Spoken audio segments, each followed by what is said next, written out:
ونستعينه ونستغفره ونعوذ بالله من شرور أنفسنا ومن سيئات أعمالنا من يهده الله فلا مضل له ومن يضلل فلا هادي له واشهد أن لا إله إلا الله وحده لا شريك له واشهد أن محمدا عبده ورسوله أما بعد فأعوذ بالله من الشيطان الرجيم بسم الله الرحمن الرحيم للرجال نصيب مما ترك الوالدان والأقربون وللنساء نصيب مما ترك الوالدان والأقربون مما قل منه أو كثر نصیبا مفروضا.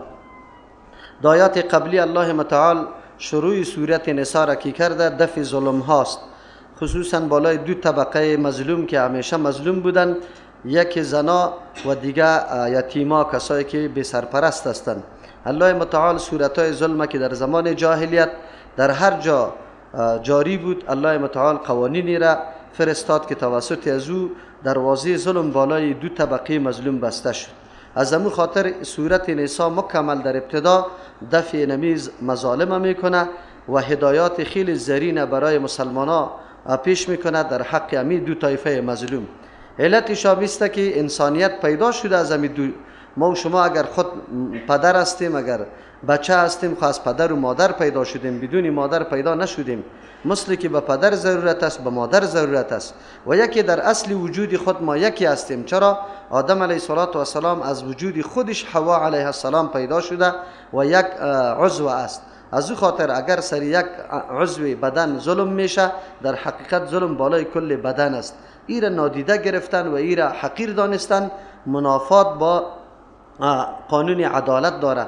الله متعال اینمی مظالم مکمل بند میکنه. همچنان اهتمام زیادی که الله متعال برای تعلیم و تربیه و حفاظت مال یتیم کرده، علتش هم است که اکثر ایتام بی سرپرست می باشه، کسی نصیحتگر نمی داشته باشه.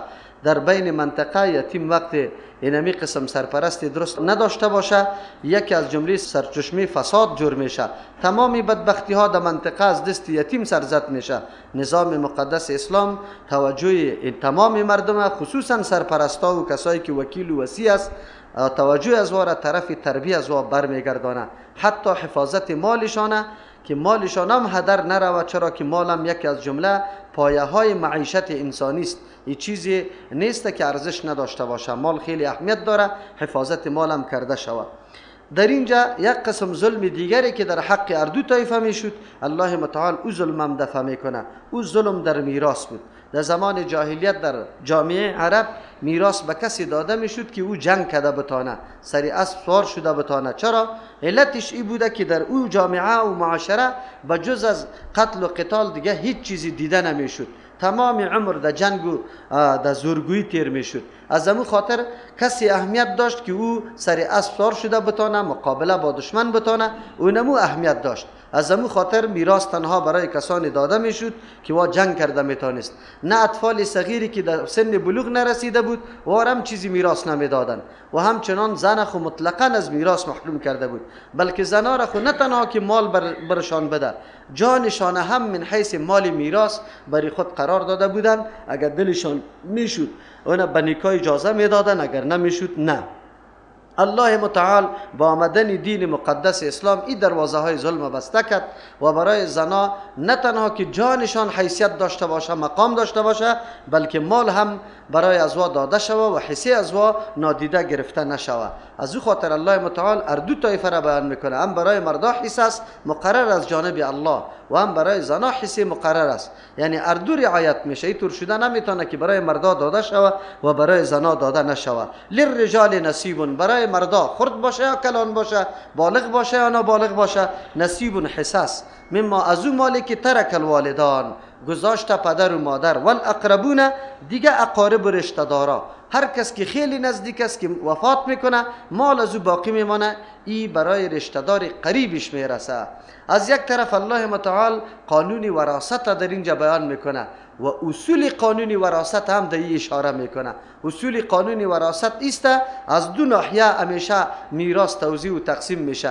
یکی از ناحیه رشته داری پدر و مادر، اولاد و پدر و مادر که در بین رشته داره، دوم او کسی که نزدیک است برای تو در رشته. اقربون امیر معنا میده و در ضمن اشاره میکنه که اینمی مسئله میراث از روی قرابت و رشته تقسیم میشه، توزیع میشه و مقرر شده، نه از روی ضرورت و احتیاجات. در این سعی نمیکنیم که کی زیاد ضرورت و احتیاجات داره که برای او داده شود. چرا الله متعالی گپ به این سیستم قانون وراثت معیارش گذاشت؟ علتش ایسته که اگر به ضرورت و احتیاج واگذار میکرد، هر کس خود محتاج و ضرورتمند معرفی میکرد. آلی فیصله کی میکرد که با اول برای کی داده شود؟ 10 نفر پیش میشد، هر کدام قسم میخورد که از این کلمه خیلی زیاد ضرورت دارم. نزاع پیدا میشد، جار و جنجال پیدا میشد.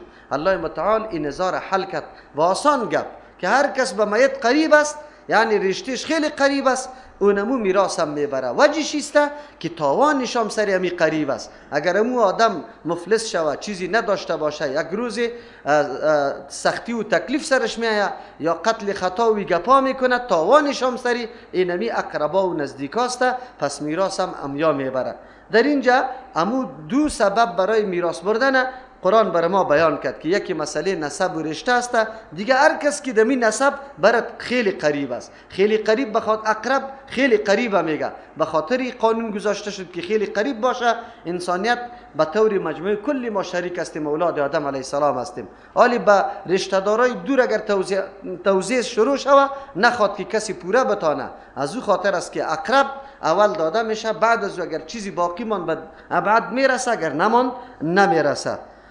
وللنساء نصیب مما ترک الوالدان. مثل که اینجا نگفت که وللنساء ایضا، بلکه حصه زنا را به طریق علیحده بیان میکنه. اهتمام زیاد برای دادن حصه زنا میشه و رد بالای اونمور رسم جاهلیتی که در زمان جاهلیت پیش از آمدن اسلام در بین عرب موجود بوده، الله متعال سر از او رد میکنه. از امو خاطر است مقام شامخ و بزرگی که بلندی که نظام اسلام برای زن قائل شده، یک نظام در دنیا برای زن قائل نشده. عنعنات یا رسومات جاهلانه عرب یک دم از بین بردن گپ عادی نیست. بعضی مردم میگه اما چیز به تدریج پیش میره. تدریج در مسائل چی نمیه؟ بیان احکام الله. علی موضوعاتی بود که در بین عرب آنقدر سخت رواج داشت که پرسان نکو، لیکن قرآن یک دفعه حکم روان میکنه و میگه که اینی گپ غلط، اینی حرام. بس تو نمیکنه که تدریج در اموری که مردم تعلق به خوردن و نوشیدن داره و انسان زود او را گذاشته نمیتونه، مثل چیزای نشه‌ای که او را آدم زود گذاشته نمیتونه، در اونجا تدریج احکام آمده. علمای ما در این طور مسائل سخت خطا میشه که مسائل عقیده را، مسائل احکام دیگر هم سر او مسائل قیاس میکنه، میگه دیم تدریج است. غلط گپ میزنه، تدریج نیست. پیغمبر که آمده این مسائل آنقدر رواج قوی در بین عرب است که هیچ پرسان نکو، اما قرآن یک مرتبه حکم روان میکنه، میگه حرام است. نمیگه که تدریج بکنه، که نه شما آیسته آیسته یک کمک به زنا یک دفعه محض انسانیت قائل شوی، باز بعد از یک کمی احترام قائل شوی، باز بعد از یک کمی مال قائل شوی، باز بعد از اینطوری ترتیبات قرآن بیان نکرده. محکم الحق زنا واضح کرده، در حالی که خلاف طبیعت، خلاف عنعنه و رواج کیسته؟ عرب است. افسوس است این علما قرآن مطالعه میکنه، حدیث مطالعه میکنه، این تلبیس ابلیس است. ابلیس لعین در ذهن اینمی علما مندازه که از تدریج کار بگی. از تدریج، چرا دین به تدریج آمده؟ این گپ غلط است، در عقیده تدریج نیست. پیغمبر که آمد اول اعلان رد شرک و اثبات توحید الله را کرده، در حالی که در اونجا از تدریج کار نگرفته. احکام الله، نماز که فرض شدی طور نشد که خیر است اگر کالایتان یک کمی چرکان باشه پروا نداره، نجاست داشته باشه بخوانید نمازه. روز اول که نماز فرض شده گفته که بدن پاک، کالا پاک، جایی که نماز میخوانی پاک، بود توی گپا موجود نباشه، مکمل اینمی حکم آمده. در اونجا مسئله تدریج نیست. این مردم خود فریب میده، نعوذ بالله. ابلیس لعین یک چیزی که دلیل نیست، این را به مثل دلیل برش پیش میکنه که این مردم در احکام دین، در رساندن احکام دین سستی را اختیار کنه، حقیقت به مردم واضح نکنه. حالی کلی مردم ما را ملامت میکنه به تدریج پیش بریم. به کدام تدریج؟ این جامعه اسلامی است یا جامعه کفری است؟ نعوذ بالله. این جامعه اسلامی است. پشت با پشت، با ده ها پشت ما مسلمان تیر شدیم، دعوای اسلام داریم. چطور حکم قرآن یک دفعه بشنویم بازم ضرورت به تدریج داشته باشیم؟ عجیب تدریج است. از او خاطر این نحوه چی است؟ دلایل ابلیسی است. نعوذ بالله. ابلیس در ذهن تو مردمی گپ انداخته به این خاطر که حقیقت دین یک مرتبه مردم واضح نشوه، این مردم اینمی طور باقی بگذاره. او یک مرتبه که تو در بدعت و در حرام شریک شدی، سبا روزو را منع کرده نمیتونی. برات میگه دین روز چرا میکردی؟ اگر حرام بود دین روز هم حرام بود، امروز هم حرام است. چطور دین روز انجام میدادی امروز نمیدی؟ سند سرت ثابت میشه، باز دهنت مور و لاک بسته میشه. ابلیس لعین این قسم تلبیس سری مولای ما آورده، به نام حکمت و به نام تدریج گرفتن دین پنهان کردن، با بدعتا و با گناه ها آشنا شدن. نعوذ بالله. پسان باز که منم میکنم مردم برش میگن نه حالی گپی تو نمیچله. چرا تو روز اول این کارا را خود خورده ای، چیزی را که خود کرده ای چطور امروز منم میکنی؟ از همون خاطر است که قرآن میگه تأمرون الناس بالبر و تنسون انفسکم. تبلیغ آدم وقتی مؤثر میشه که خود به او مبتلا نباشی. لیکن افسوس است که را برای خود دلیل قوی جور کرده که ما از تدریج کار میگیریم. حالی اینجا بیان وراثت زنا میشه در حالی که خلاف عنعنه و فیصله عرب جاهلی است، اما قرآن حکم بیان میکنه وللنساء نصیب، برای زنا حصص مما از او مالی که مما از همه مال کم باشه یا زیاد. اون پشتی سر میگه ترک الوالدان والاقربون، که پدر و مادر گذاشته یا دیگر رشته دارا وفات کرده و مال گذاشته. مما قل منه او کسر، از او مالی که کم باشه یا زیاد باشه کلش نصیب و حصه مردا و زناست. او کسایی که حصه دارند میراث میبره. عجیب هدایت قرآن کریم است، تعجب است. این علما، این ریش سفیدا، این آجی صاحبا، این وکیل صاحبا، این مردم سالار صاحبا که سالا مال یتیما را خورده رو ایستن، نعوذ بالله به احکام قرآن متوجه نیستن، میآید پشتی سر. الله میفرماید نصیبا مفروضا، حصه مقرر کرده شده، فرض کرده شده. میراث ملک ضروری است. تو اگر هیچ نخویم بری توی ملک ثابت میشه، این کار تو نیست. یک میراث الله خود مقرر کرده، به کسی واگذار نکرده. این به کسی تعلق نداره که کسی بگه من به کسی زیاد میدم یا کم میدم. نظام مقدس اسلام نظام میراث الله متعال تعیین کرده، مطابق نقشه الله پیش برده میشه. و ملکی چیز ضروری است، ضرورتا بری تو ثابت میشه و این حساس به هر کس داده میشه مطابق قانونی که قرآن خود بیان میکنه. یک گپ خوب اینجا بر ما گفت. معلوم شد که ما تمام روابط یک طرف است، فقط در مسئله میراث روابط قرابت اهمیت داره و به اینمی اعتبار مال تقسیم میشه. حالی دیگه این گپا را ما گفته نمیتونیم که وای فلانی اینطور است و فلانی اینطور است. و اذا حضر القسمة اولو القربى والیتامى والمساکین، خود نظام مقدس اسلام در هر موقع امو کسایی که اجانب است اما ضرورتمند است، حاجت داره، وارم نادیده نگرفته، در این موقعی که تقسیم مال میراث میشه الله متعال توصیه میکنه به این کسانی که آل میراث میگیرن اقربا رشته دارایتان است لیکن در میراث حق نداره. به این تم آمده، چرا اکثر علم نداره که آیا من حق دارم یا ندارم. او به این نیت آمده که البته من حق دارم. به او مردم باید از اینمی میراث چیزی داده شود، دلجوییشان شود، گپی معروف برشان زده شود که شما نظر به قانون شرعی در میراث شما فعلا حصه نداره، خو یک چیزی بده. یا فقیر و مسکین آمده به این طمع که نمین جمال تقسیم میشه برای ما چیزی داده شود. فقیر و مسکین هم باید نمیتور موقع نادیده نگیری، مال مفت بری تو میایه به محنت و به زحمت. بدی یک چیزی را در راه الله برای فقرا و مساکین بری تو مفت میسر شده. قرآن کریم اینمی طایفه را هم نادیده نگرفته.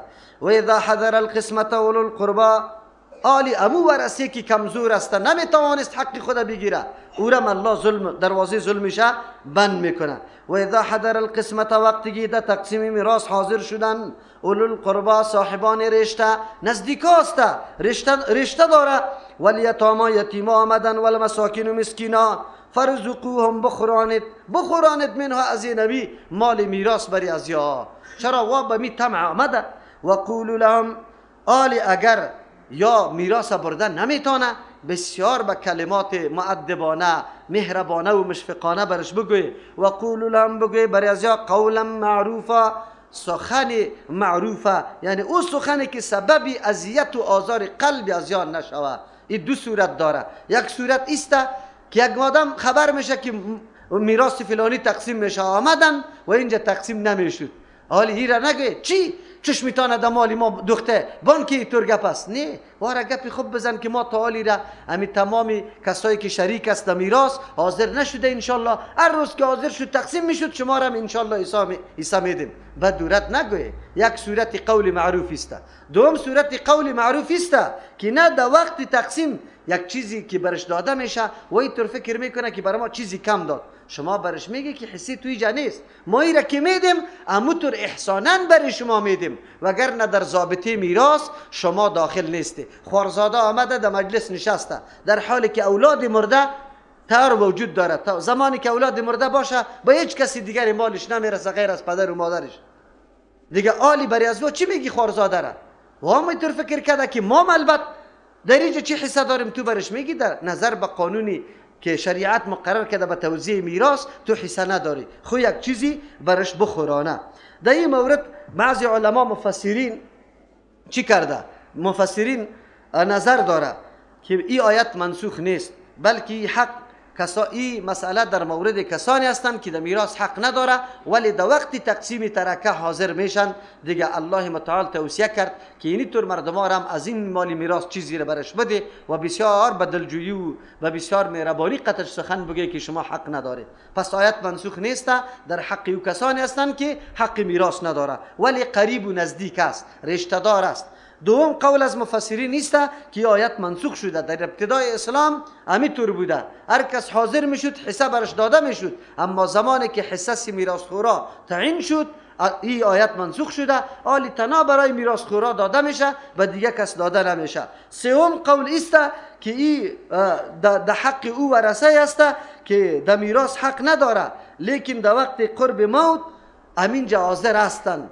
آلی دیگه چون که شما مال میگیری و سعی کنه که نمیگیره، یک نوع دل شکستگی برش پیدا میشه که سعی که ما خود خدمت مریض ما کردیم، ما آغشته در تکلیفش بودیم، آلی مالش دیگرها میگیره بر ما داده نمیشه. امو مردمایی که خدمت مرده را کرده او مردما را یک چیزی داده شوه، همه ورثه به اشتراک از طیب نفس چیزی برش بده. در این صورت هم آیت منسوخ نیست، در حال خود باقی است.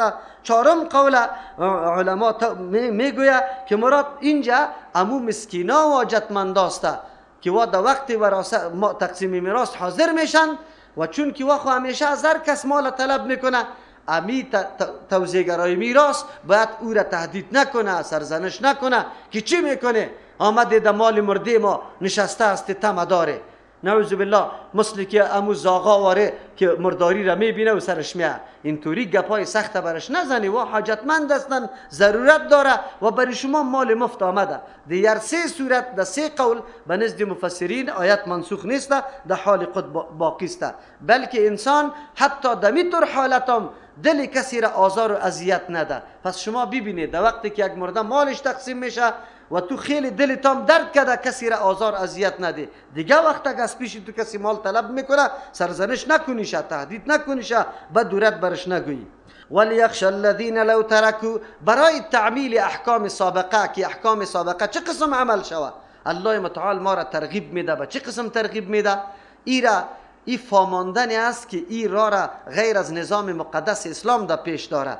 اسلام همیشه برای عملی کردن احکام از زور کار نگرفته که اگر نکدی این جریمه، اگر نکدی اینطور کار میکنم. اسلام قبل از قبل برای اجرای احکام خود ترغیب میکنه، ذهن سازی میکنه تا که تو قناعتت حاصل شود که بله اینمی حکم بعد عملی بکنم. اینی را مردم میگه خدا در موقع شخص متضرر قرار بده بعد از او فیصله بکن. این قانونی است که واقعا وجدان هر کس امو کس ملامت میکنه. اگر همسایه هستی تو را خود در جای همسایه قرار بده، زمانی که پلاستیکی چه اشغالی را در اویلیش قلاچ میکنی تو این حال خود قرار بده که در اویلی تو کسی قلاچ کنه چی طور میکنی؟ این طور یک موضوع است که هر مخاطب امی موضوع که بیان شده سخت در ذهنش میشینه. همون جوانی که آمد پیش پیامبر صلی الله علیه و سلم گفت یا رسول الله من زنا میکنم، هیجانی شده بود، صحابه کرام سرش قار بود، غضب بود که بخی زیرلت کنه. پیغمبر گفت بگذاری. وقتی که نزدیک پیغمبر شد شانشه برش گفت چی طور میفهمانشه؟ گفت آیا خوش داری که اگر کسی امرای مادری تو نعوذ بالله زنا بکنه؟ گفت نه یا رسول الله. گفت اگر کسی زنا بکنه چی میکنی؟ گفت چیرش میکنم. گفت با همشیریت، با چی دختریت؟ گفت نه یا رسول الله. گفتی نمی قسم که تو خوش نداری با مادر، با خواهر، با دختریت کسی حتی بد سعی کنه، دیگه مردم هم می قسم خوارو مادر چی داره و این می قسم میخواه. جوان فهمید، قسم یاد کرد که دیگه چشمم با ناحق استعمال نمیشه و تا آخر عمره امی قسم سری امی تصمیم خود استاده شد. ایره مردم میگه فهمی وجدانی، در وجدان بفهمان شکی و بدانه. امروز اگر مسلمان ها واقعا اینمی نکته، امی آیت قرآن کریم در پیش نظر خود بگیره که خود در موقع متضرر قرار بده. یک همشیری تو نعوذ بالله دریور، ما بار بار گفتیم دریورا خصوصا کاسترا و دریورای تونس همیشه دخترها را در سیتی پیش میشانه و او هم سیتی پیش خبرتان معلوم است که 2 نفر بسیار به سختی جای میشه و گیرام دمو طرف وجود داره. شما ببینید اینقدر بدبختی، اینقدر لعنت بازی است ای وطن که پرسان نکن. یا باز خود مسلمان هم میگه امی دریور بگوی دریور تو را به الله قسم اگر همشیره و مادری تو زنی تا امی جا بشالیم تو خوش داری؟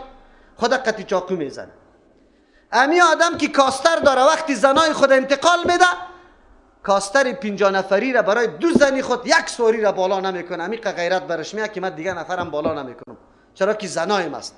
اما چطور بری تو جایز است که زن هم در پیش سیتی پیش میشانی و 10 قسم شیشه را لگانده و بعد از او فتی غلط و نادرست هم دهی میگذاری، آوازشان بلند میشه. این وجدان است، این ایمان است، این دین است.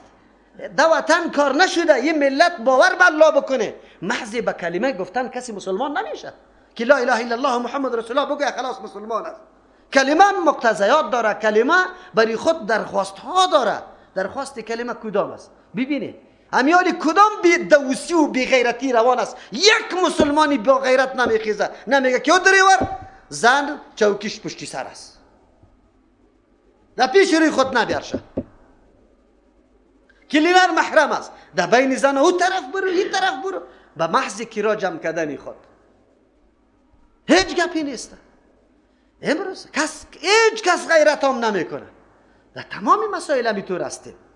در تمام مسائل تو یک دفعه در جای قرار بگی، تو که نعوذ بالله با چشم بد به دختر و خواهر کسی سعی میکنی، یک مرتبه همینطور بگو که تو باش با خواهر و دختری ما کسی بد سعی کنه، چطور زور میده تا؟